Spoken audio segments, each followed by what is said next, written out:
Okay, तो eigen value problem किसको कहते हैं वो आप लोग सब पढ़े होंगे। स्क्रीन दिख रहा है? Yes sir. स्क्रीन दिख रहा है आपको?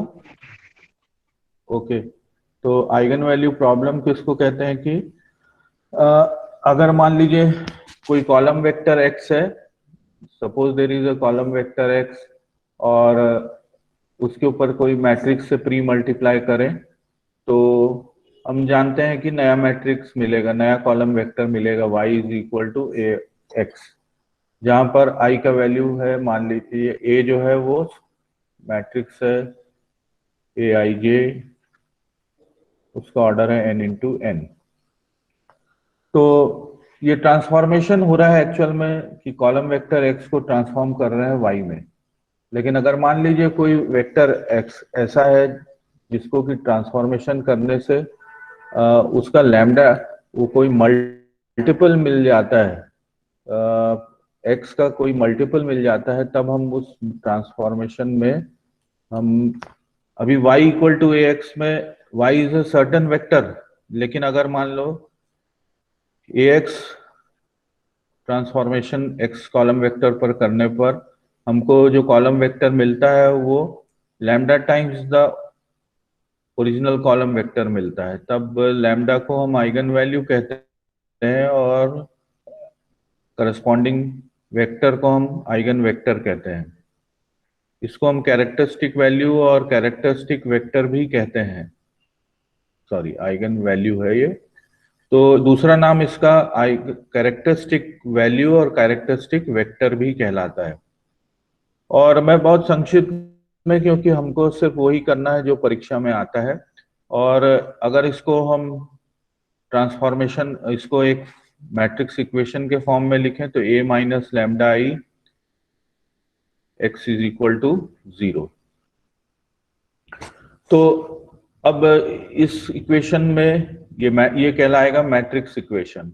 ये क्या कहलाएगा? आवाज आ रही है ना? Yes sir. ओके, तो बच्चों ये ध्यान रखना कि ये मैट्रिक्स इक्वेशन है, तो इसमें lambda is a scalar, lambda बस स्केलर है, और बाकी सारी चीजें जो है A is a matrix, I is identity matrix, X जो है अगेन एक कॉलम वेक्टर है, मैट्रिक्स है, लैम्डा बस स्केलर है। अब इस इक्वेशन को सॉल्व करने का मतलब क्या होगा कि अगर इसका एक इक्वेशन एक सोल्यूशन होगा कि x is equal to 0, x is equal to 0 का मतलब तब ये बात हो गई कि x1 इक्वल टू x2, मतलब x1 लिखें अपन, x2 कैपिटल लिखें, equal to xn equal to 0। तो जो भी अपन चुन रहे हैं कॉलम वेक्टर, उसके सभी कंपोनेंट जो है वो 0 हैं। x1 is 0, x2 is 0, xn is 0। तो इसका तो कोई अर्थ नहीं हुआ, तब तो लैम्डा अगर x1 x2 जो अपन आइगन x को नल वेक्टर चूज कर लेते हैं, अगर अपन x को नल वेक्टर चूज कर लेते हैं तब तो लैम्डा का कोई भी वैल्यू जो है इसको सेटिस्फाई कर देगा। लेकिन हम इस इक्वेशन में इस सोल्यूशन में हमारा इंटरेस्ट नहीं है। हमारा तो इंटरेस्ट, हमारी रुचि है कि x नॉट इक्वल टू 0, मतलब नॉन जीरो वेक्टर के लिए कौन सा लैम्डा सेटिस्फाई करेगा। तो उसको पता लगाने के लिए आप जानते हैं कि अगर यहां पर mod of a minus lambda I होगा, मॉड ऑफ, ये हम याद रखना, अगर mod of a minus lambda is not equal to 0, suppose mod of a minus lambda is not equal to 0, तो एक ही सोल्यूशन मिलेगा और ये कहलाएगा मीनिंगलेस सोल्यूशन या ट्रिवियल सोल्यूशन कहलाएगा। x1 equal to x2 equal to xn equal to 0। तो इसके लिए जरूरी क्या होगा? मीनिंगफुल सोल्यूशन के लिए, अर्थ वाले हल निकालने के लिए क्या शर्त हो जाएगी? शर्त ये होगी कि mod of a minus lambda I should be equal to 0, 0 होनी चाहिए। और इस इक्वेशन को हम क्या कहते हैं? इस इक्वेशन को क्या कहते हैं? कैरेक्टरिस्टिक इक्वेशन कहते हैं। और जब इस इक्वेशन को, इसके डिटर्मिनेंट को एक्सपैंड करेंगे तो हमें क्या मिलेगा? एक्सपैंड करने पर हमें मिलेगा क्या? एक मैट्रिक्स पॉलिनोमियल मिलेगा। मैट्रिक्स नहीं, स्केलर पॉलिनोमियल मिलेगा। स्केलर पॉलिनोमियल मिलेगा। और पॉलिनोमियल किसमें होता है? जैसे हम लिखते हैं x square plus something into x का पॉलिनोमियल है। तो यहाँ पर जब हम मैट्रिक्स इस डिटर्मिनेंट को सॉल्व करेंगे तो जो हमें पॉलिनोमियल मिलेगा वो स्केलर पॉलिनोमियल मिलेगा। और किस में रहेगा? लैम्डा में रहेगा। मतलब लैम्डा क्यूब। म्यूट कर लो माइक किसी का अगर परेशानी है तो। हेलो, माइक म्यूट कर लो।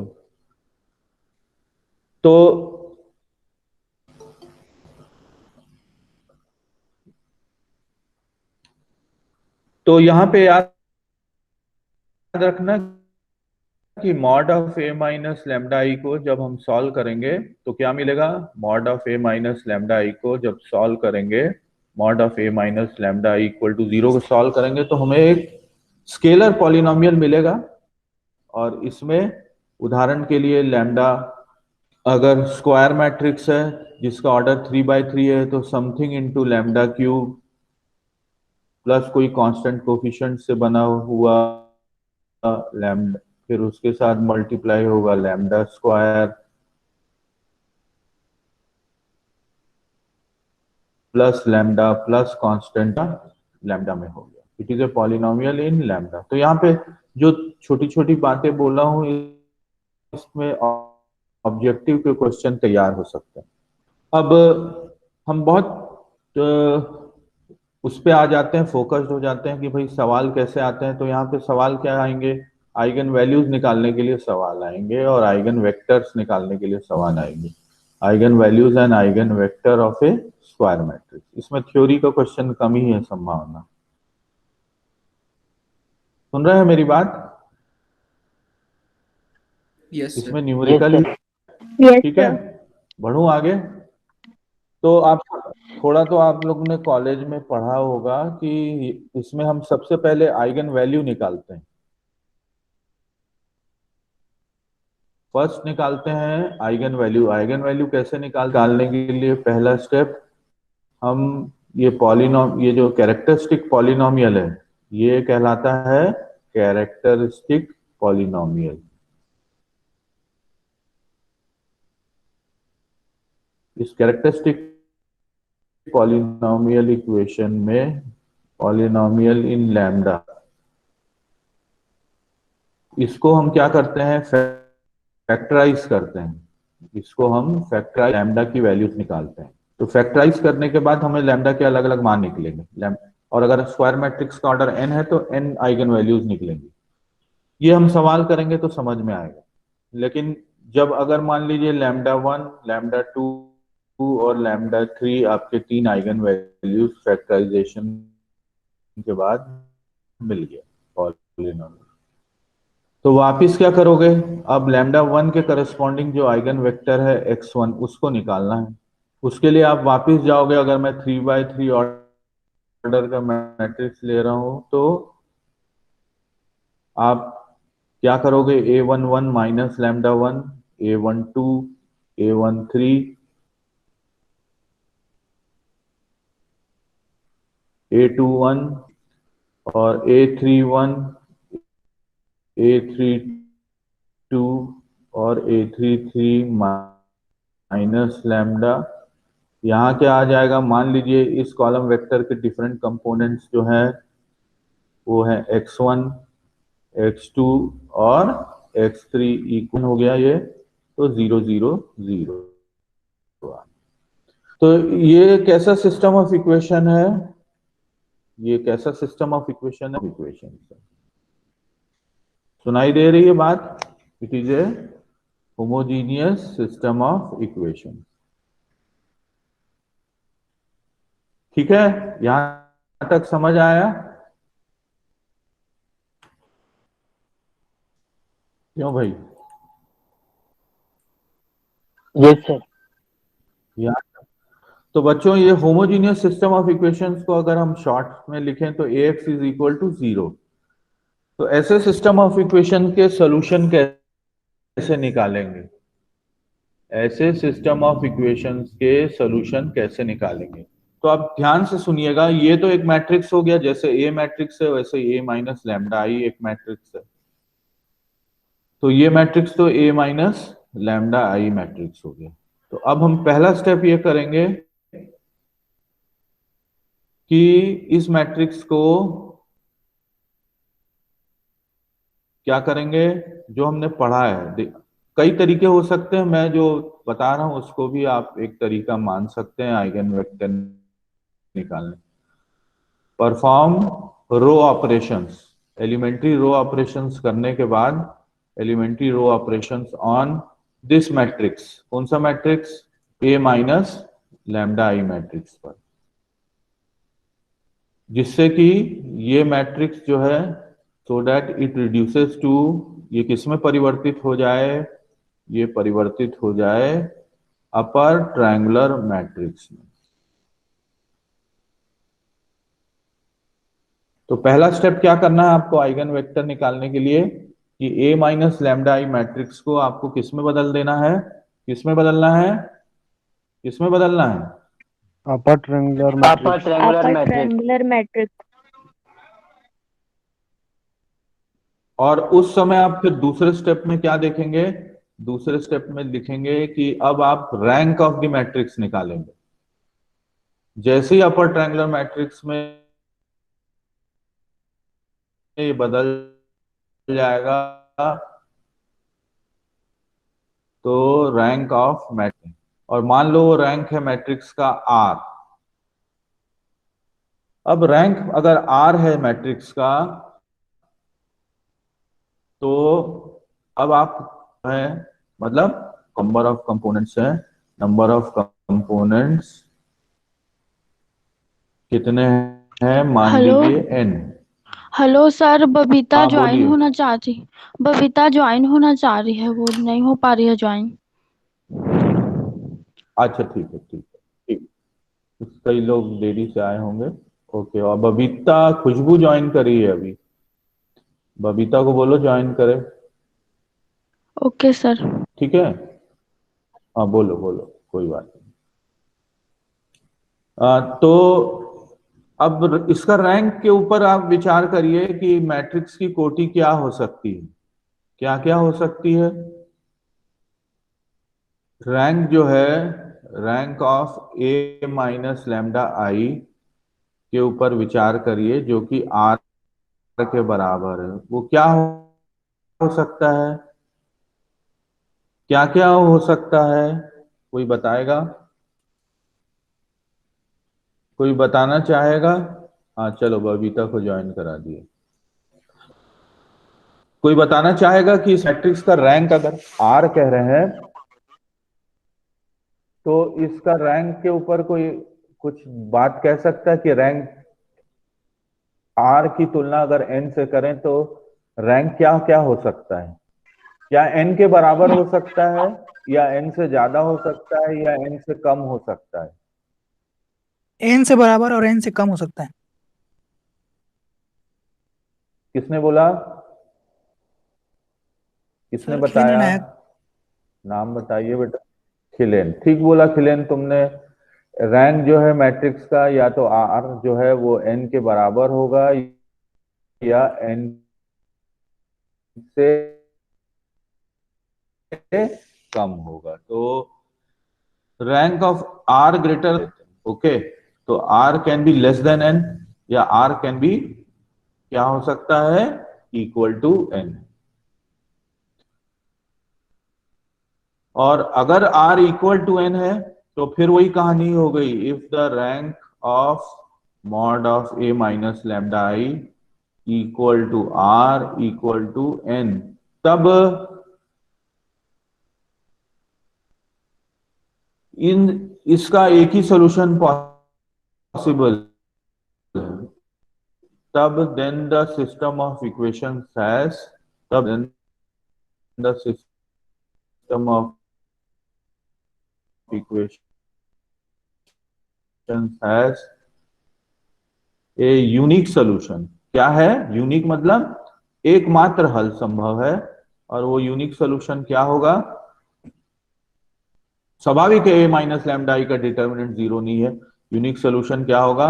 x1 equal to x2। तो अगर ऐसा हो रहा है तो अगर इस मैट्रिक्स का रैंक, अगर इस मैट्रिक्स का रैंक जो है वो n से कम है, इस मैट्रिक्स का रैंक अगर n से कम है, तब सोल्यूशन कैसे निकालेंगे? सुन रहे हैं मेरी बात?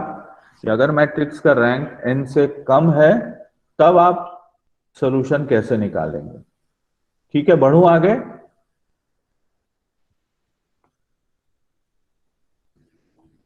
बढ़े आगे? Yes sir. Yes, sir. Yes, sir. Yes, sir. ठीक है, क्लियर। चलो, तो अब दूसरा ये a हो गया r इक्वल टू n, और अब अपन 2b ले लेते हैं। 2b क्या ले लेते हैं? 2b if rank r is less than n। तो 2a में अपन इसको हटा देते हैं, rank of r equal to rank of mod of n है। तब हम सोल्यूशन कैसे निकालेंगे?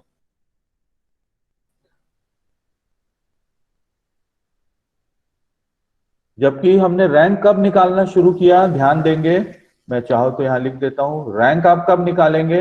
रैंक विल बी डिटरमिन्ड, कब निकालेंगे, किस स्टेप पे निकालेंगे, इसको देखने के लिए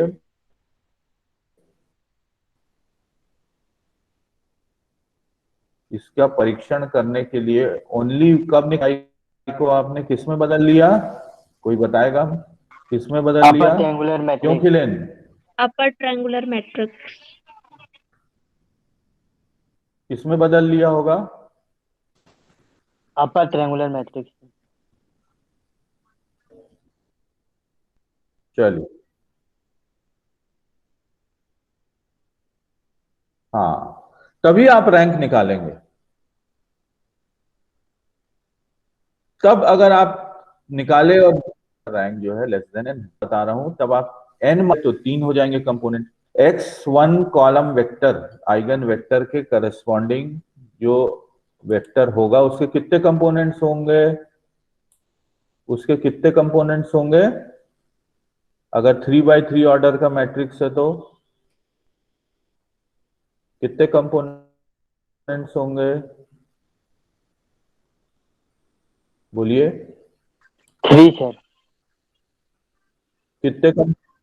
3 होंगे, गुड। तो 3 कंपोनेंट होंगे। तो अब x1 को हमने लिखा, मान लीजिए x1, x2 और x3 के रूप में लिख दिया। ये किसके करस्पॉन्डिंग है? लैम्डा 1 के करस्पॉन्डिंग है ये आइगन वेक्टर। अब बारी आती है कि हम सॉल्यूशन कैसे निकालें। तो हम क्या करेंगे?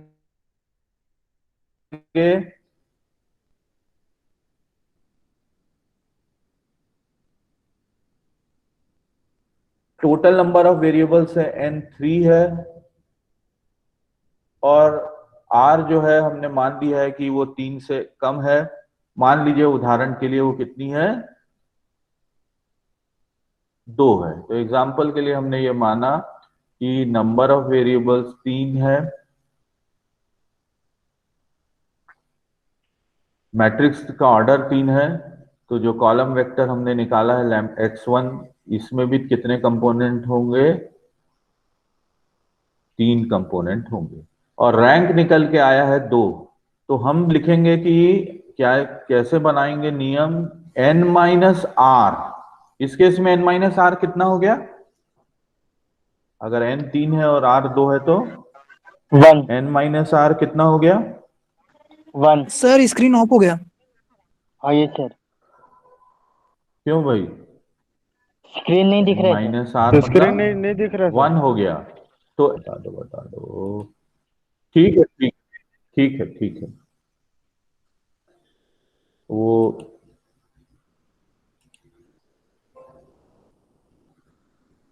अभी नो सर। कोई प्रेजेंटेशन मोड में लाया हुआ है क्या अपना? कोई प्रेजेंटेशन मोड में ले आया होगा।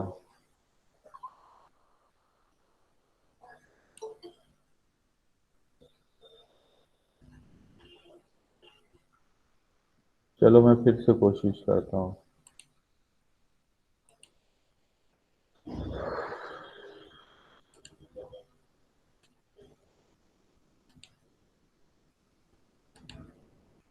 अब यस सर हाँ दिख रहा सर। आ हाँ जाए। सर दिख रहा है।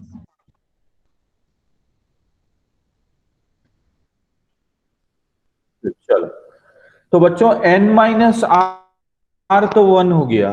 इस केस में न, अगर अपन जो सॉल्यूशन निकाल रहे हैं वो x1 x2 और x3 निकाल रहे हैं, किसके लिए निकाल रहे हैं? Corresponding to eigen vector capital x1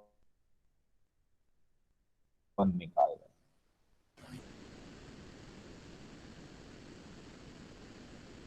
तो n माइनस आर वेरिएबल्स को n माइनस आर वेरिएबल्स को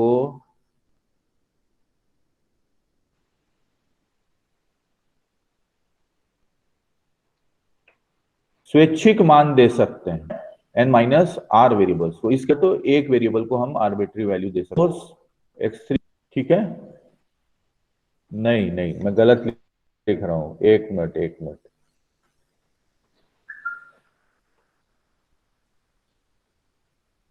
हाँ, अब कितने वेरिएबल बच गए? अब कितने दो। वेरिएबल बच गए? दो बच गए। ठीक, तो रिमेनिंग वेरिएबल्स मतलब इस केस में n माइनस आर, n में से n माइनस आर को आपने स्वैच्छिक मान दे दिया। अब बच कितने गए? n माइनस आर, मतलब कितने हो गए? R variable. तो remaining r variables can be expressed in terms of n minus r variable। इसका मतलब ये हुआ कि x2 को और x1 को हम किसके टर्म्स में लिखेंगे? k के टर्म्स में लिखेंगे। बढ़ू आगे।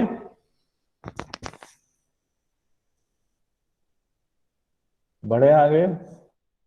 Yes sir. Yes sir. Yes sir. Okay, तो एक सबसे अच्छा तरीका है इस मेथड को समझने के लिए कि अब एक सवाल पे आ जाए आप, और आप भी इस सवाल को करेंगे तो आपको और क्लियर हो जाएगा। सवाल ये दिया हुआ है कि आपको कैरेक्टरिस्टिक रूट और उसके करस्पॉन्डिंग वेक्टर या आइगन वेक्टर निकालना है। किस मैट्रिक्स का निकालना है? एग्जाम्पल नंबर 1 ले लिया जाए। किस मैट्रिक्स का निकालना है जरा देखें। मैट्रिक्स है आपका, आप भी करते जाइए तो अच्छा रहेगा। 2 2 1 2 और 2, तो ये स्क्वायर मैट्रिक्स, वो तो बात की बात है। तो अपन कैरेक्टर, पहला स्टेप क्या होगा? 2 माइनस लैम्डा कर दें यहाँ पर 3 माइनस लैम्डा कर दें, और यहाँ पर 2 माइनस लैम्डा कर दें। आप इसके determinant mod of a minus lambda equal to 0 लिखिए। बताइए क्या आता है, जल्दी से बताएंगे।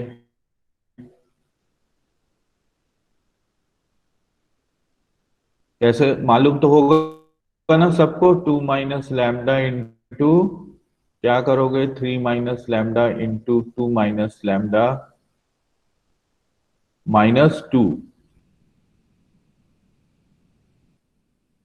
फिर minus 2 into 2 minus lambda minus 1 आ जाएगा यहां से, यहां से आएगा 2 माइनस 3 माइनस लैम्डा, ऐसे ही होगा क्यों भाई? Yes sir. Yes, sir. ऐसे ही होगा कि नहीं?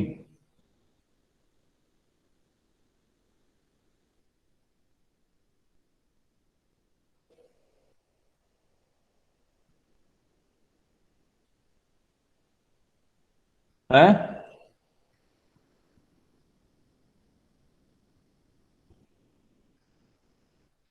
बदलो जल्दी से, मुझे मेरे से पहले करके बताओ।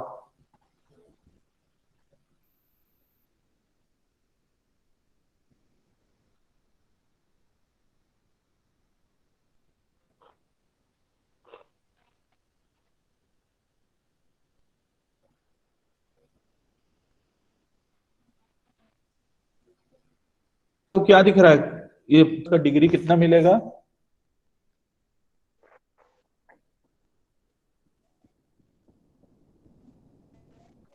क्यों भाई? सर इसका आंसर आएगा लेमडा पावर 3 हाँ, माइनस 7 लेमडा का square plus 11 lambda minus 5 equal to 0। Very good, very good. फिर से बोलो बेटा, lambda to the power 3 minus 7 lambda का स्क्वायर माइनस 7 इंटू, लेमडा का स्क्वायर जी, और प्लस 11 लेमडा ठीक है, minus 5 very good, equal to 0। बहुत अच्छा। जल्दी, क्या नाम आपका? मोनिका पटेल। ठीक है मोनिका, आपने जल्दी किया, सही किया। महत्वपूर्ण बात है जल्दी और सही। अब इसको फैक्टराइज कैसे करोगे इसका भी बता दो। सर उसको लेमडा इसको इक्वल टू 1 फैक्टराइज से कैसे वो करोगे? सेटिस्फाई करेंगे फिर 0। सर लेमडा इक्वल टू 1 है रखेंगे। है कैसे? लेमडा की जगह हमारा रखेंगे उसको क्यों? सेटिस्फाई करने के लिए, 0 करने के लिए। 0 करना है ना सर, हम देखना है, चेक करना है उसको मान। नहीं नहीं नहीं नहीं नहीं, और कोई बताए? इसको ऐसे थोड़ी बताना है, इसका पॉलिनोमियल को फैक्टराइज करना पड़ेगा। कौन करके बता सकता है?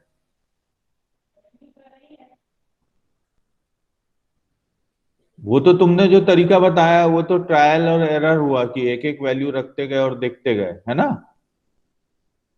Yes sir. लेकिन परीक्षा में ऐसे नहीं लिखना है, तो फिर कैसे करते हैं बताओ?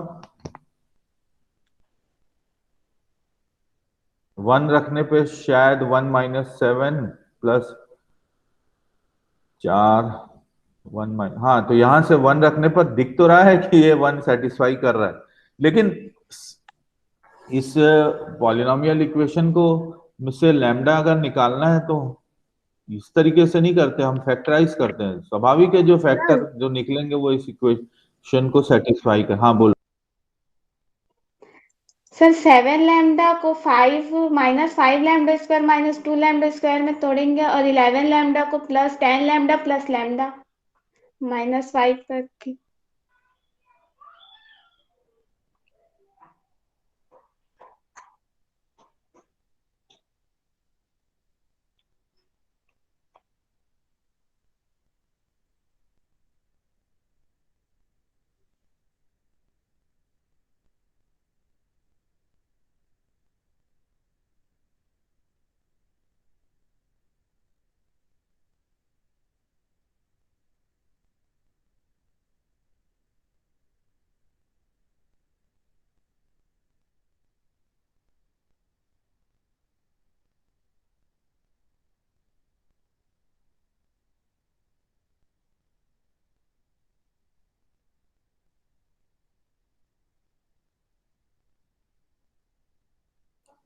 तो मैं ये बोल रहा था, इसको आप फैक्टराइज कैसे करोगे उस इक्वेशन को?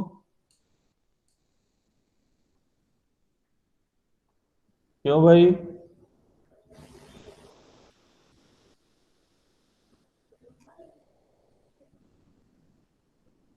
उसको फैक्टराइज कैसे करोगे?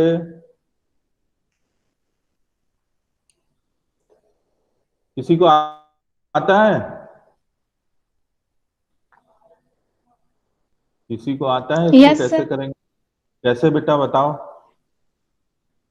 सर -7 लैम्डा स्क्वायर को -5 लैम्डा स्क्वायर और -2 लैम्डा स्क्वायर में अलग करेंगे और +11 लैम्डा को +10 लैम्डा प्लस लैम्डा में अलग करेंगे तो फिर λ3 का लैम्डा स्क्वायर निकल जाएगा तो लैम्डा -5 इसका -2 लैम्डा निकलेगा तो लैम्डा -5 और आखिरी में लैम्डा -5 तो फिर लैम्डा स्क्वायर -2 लैम्डा +1 और फिर lambda -5 is equal to 0। Very good. तो कितने क्या क्या आया इसका आइगन वैल्यूज? λ1 एक तो 1 होगा ही 1 होगा और लैम्डा क्या क्या -1 आया लैम्डा इसके? +1 और लैम्डा -5। हाँ, तो λ2 जो हो गया वो 5 हो गया और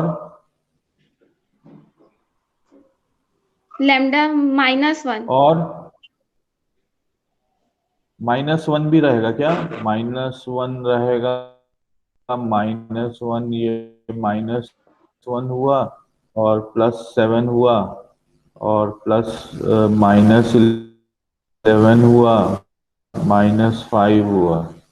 तो ये नहीं, कहीं गलती हो रही है। देखो -1 रखने पर ये -1 हुआ, -1 का स्क्वायर +1 इंटू -7, अच्छा सॉरी, -1 -7 इंटू +1 -11 -5 इक्वल टू 0। कितना हो गया ये? 7। तो ये तो सेटिस्फाई नहीं कर रहा है, गलती हुई है क्या? सर 1 रखना पड़ेगा, माइनस नहीं। ये सर लैम्डा इक्वल टू 1 और 5 और 1 आ रहे हैं। माइनस 1 में 0 हो मतलब जाएगा। दो वैल्यू सेम है। हाँ यस सर माइनस ओके, मतलब दो वैल्यू सेम आ रहे हैं सर। 2 बार 1 आ रहा है ना? यस यस सर चलो यस ठीक है। सर, तो सर। उसका आइगन चलो वैल्यू ठीक है, आएगा तो ये 5। ऐसी गलती भी हाँ,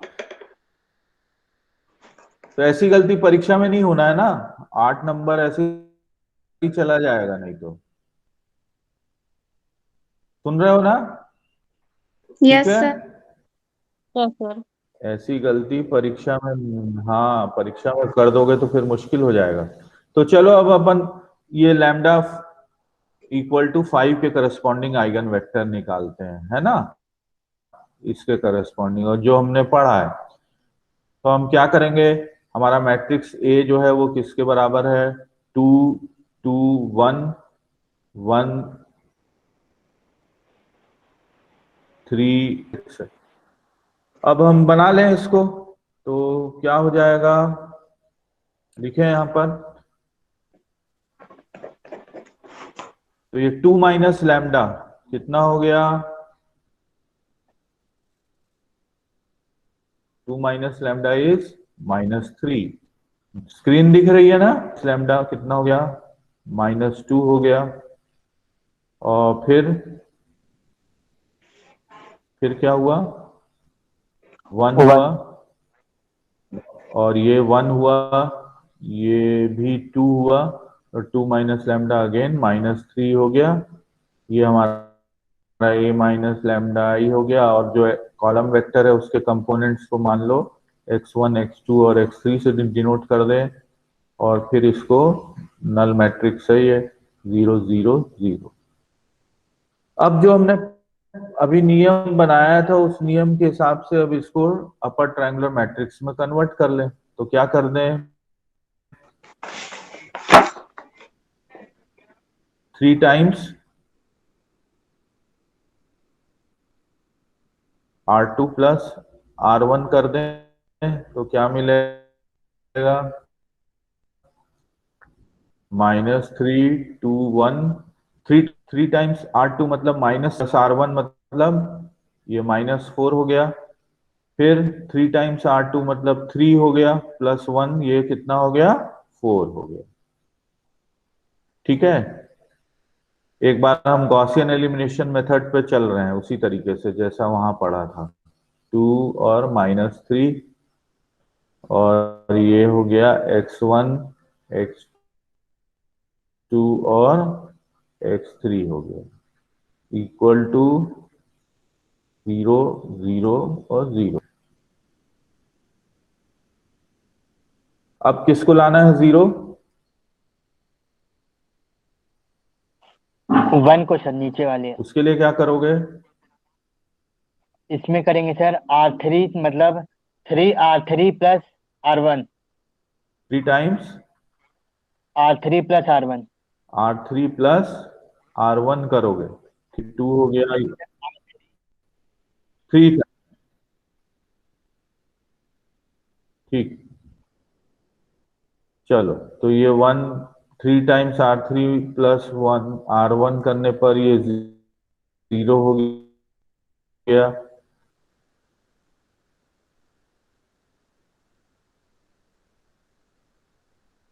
ये 3 टू द 6 प्लस 2, ये 8 हो गया, फिर या -8 हो गया, और ये हो गया x1 इंटू x2 इंटू, हाँ सॉरी, x1 और 0। और नीचे का तो दिख रहा है आपको,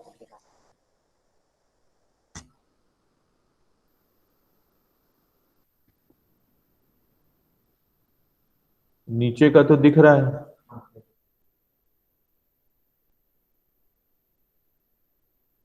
नीचे का क्या दिख रहा है कि 8 हो गया, तो अब आप क्या करोगे? R3 प्लस क्या कर दोगे? 2 टाइम्स R2 कर दोगे, तो यहां से आपको दिखने लग गया कि ये -3 2 1 0 -4 4 हो गया।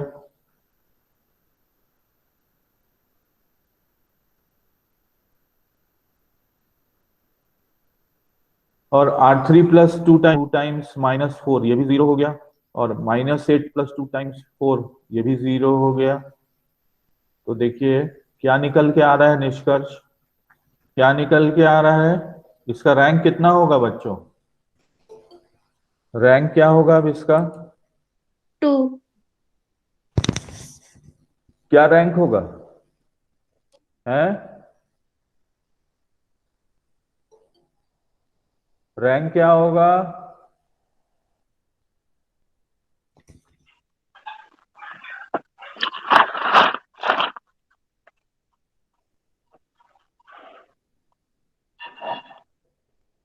कितनी कोटि होगी इसकी? 3 सर। 3 हो सकती है क्या? Yes sir. 3 होगी? Yes sir. कोई और बताए, तुम्हारे साथ और लोग हाथ मिलाएं देखें। क्यों मोनिका? सर। इसकी रैंक, इसकी कोटि कितनी होगी? हाँ सर जी बोलिए, इसकी रैंक कितना होगा? 3। इस मैट्रिक्स का रैंक 3 होगा। और कोई बोलिए, और कोई बोलिए, रैंक किसको कहते हैं?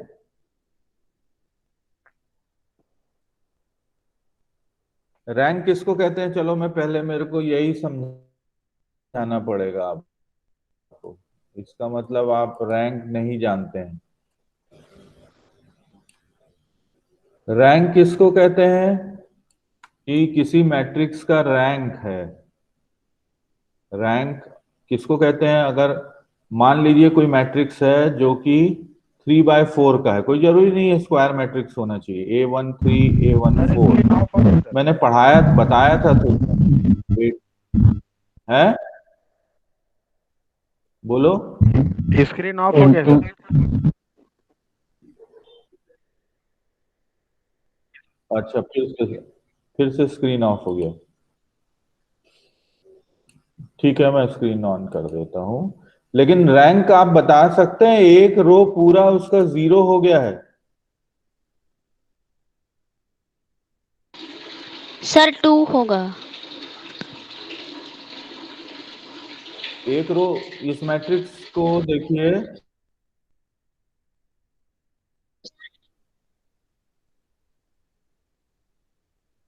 रुक जाओ। A34, तो मैंने रैंक कैसे समझाया था? इस मैट्रिक्स का रैंक, अगर मान लो A41 भी लिख देता हूं, चलो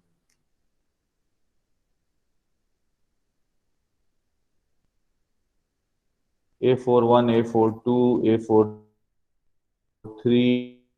A44, 4x4। तो इसका रैंक 4 कब होगा?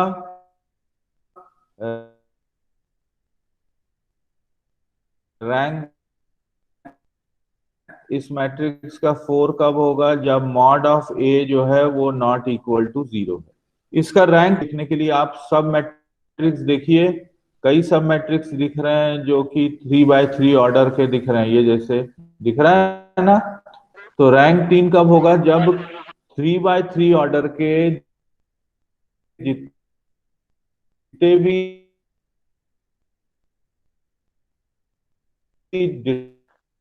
डिटर्मिनेंट्स हैं, सब मैट्रिक्स है, उसमें से किसी एक की भी वैल्यू, अगर किसी भी एक सब स्क्वायर मैट्रिक्स की वैल्यू जो है वो 0 नहीं आती है, तब इतने सब मैट्रिक्स लेकिन 3x3 के जो होंगे। तो अब आप देखो आपको एक विशेष चीज दिख रही है, क्या दिखाई दे रहा है? सर स्क्रीन नहीं दिख रही। सर इसकी नहीं दिख रहा है। एक रो किसके बराबर हो गई?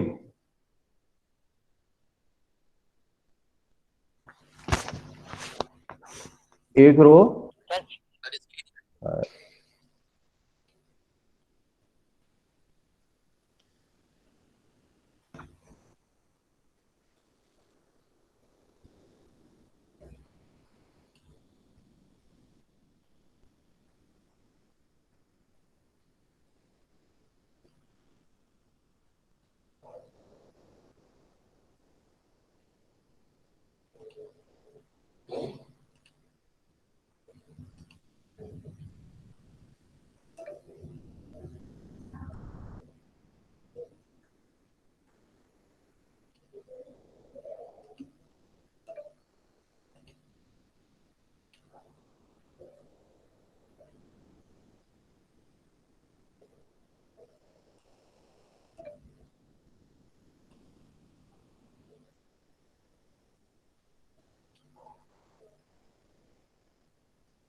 स्क्रीन शेयरिंग में कोई प्रॉब्लम हो गई।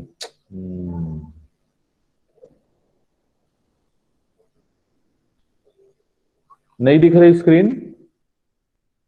No sir.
अब देखिएगा, बताइएगा।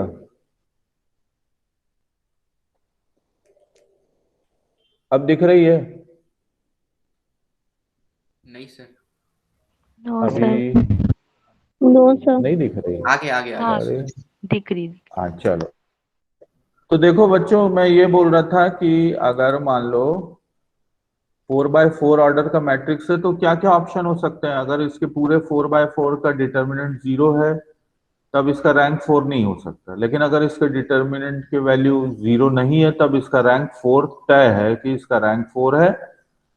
लेकिन अगर इसका डिटर्मिनेंट की वैल्यू 0 होती है, तो हम 3x3 ऑर्डर के जो सब मैट्रिसेस हैं, जैसे इस एलिमेंट को लेके हमने 3x3 ऑर्डर का एक मैट्रिक्स चुन लिया, इसके डिटरमिनेंट की वैल्यू निकाले और देखे कि वो 0 नहीं है, तब इसका रैंक 3 होगा।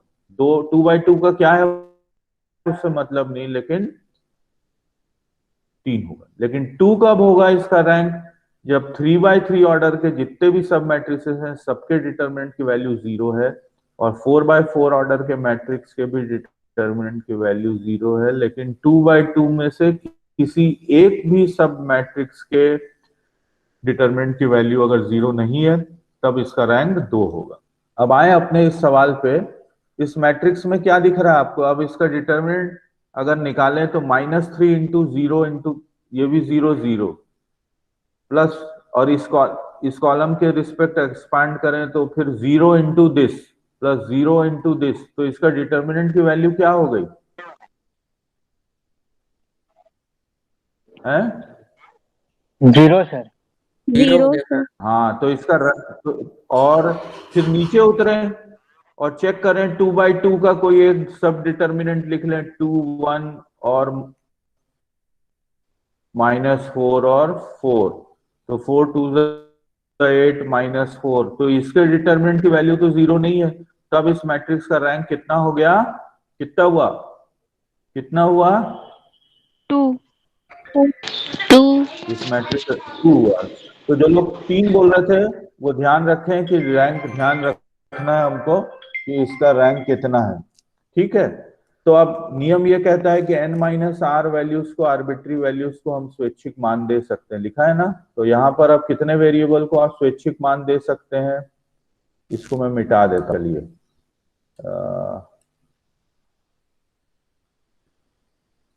हम इसको मिटा देते हैं और फिर आपको अब सॉल्यूशन निकाल के बताते हैं कि कैसे सॉल्यूशन निकलेगा। तो अगर r 2 हो गया और n जो है वो 3 है, तो कितने वेरिएबल को आप स्वैच्छिक मान दे दोगे, कितने को आर्बिट्री वैल्यू दोगे, n-r 1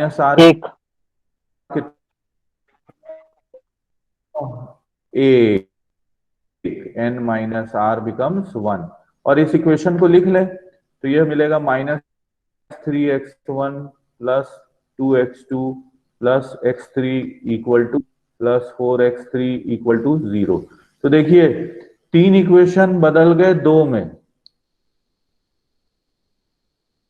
और कितनों को आप स्वैच्छिक मान दे सकते हो, 1 को दे सकते हो। तो हम क्या लिख सकते हैं, late x3 equal to k। किन्हीं किताबों में इस x3 को 1 भी ले लेगा तो कोई दिक्कत नहीं है। अब जब स्वैच्छिक है तो हम कुछ भी ले सकते हैं। तो बेटर ये है कि आप आर्बिट्री वैल्यू x3 को k ले लीजिए। तो x2 किसने के बराबर होगा, -4x2 is equal to -4x3, या x2 बराबर क्या हो गया, x3 के हो गया। तो दोनों किसके बराबर हो गए, के बराबर हो गए। अब क्या बचा, x माइनस x3, और ये हो गया x2 और x3 दोनों बराबर है, तो ये कितना हो गया, -3x3। तो x1 भी किसके बराबर हो गया, के बराबर हो गया। x1 इक्वल टू के, x2 इक्वल टू के, और x3 इक्वल टू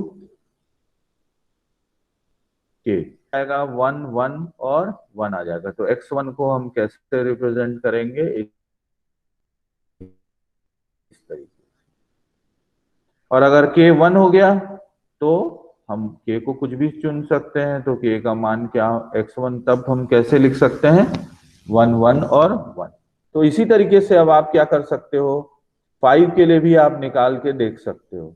तो आप निकालेंगे, कल करके बताएंगे। इसी तरीके से जब लैम्डा इक्वल टू 5 होगा तो फिर उसी तरीके से आप x2 को निकालिएगा। ठीक है, ठीक है, यस सर। करोगे कल, करके रखिएगा इसको।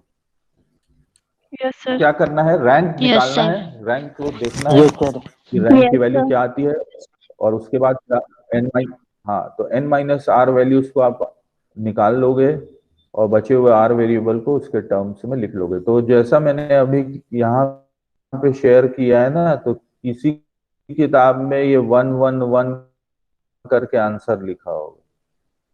ये 1-1 करके इसलिए लिख पाया क्योंकि x1, x2, x3 तीनों कंपोनेंट सेम आ गए,